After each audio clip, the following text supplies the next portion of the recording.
کراچی مدینہ تھانہ حدت سلاح بندی ملزمہ شیر دکان لٹ تک ملزمہ نقد اور سامان دزدی کو تک او پدا فرار بودتگا۔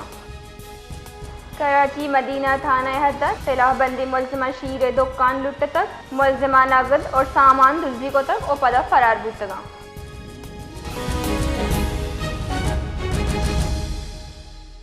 ادھر گتا مزید تفصیل دے گے حیات بلوچ۔ جی حیات۔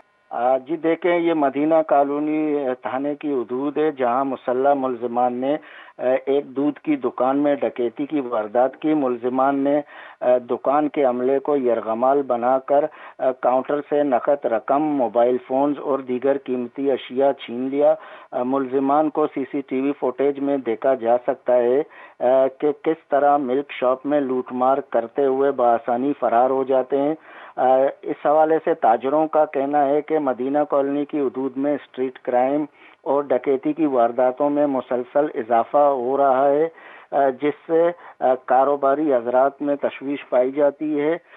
تاجروں نے اعلی حکام سے مطالبہ کیا ہے کہ بڑھتے ہوئے وارداتوں کا فوری نوٹس لیا جائے اور پولیس کی گشت کو بھی بڑھا دیا جائے۔ جی بہت بہت شکریہ۔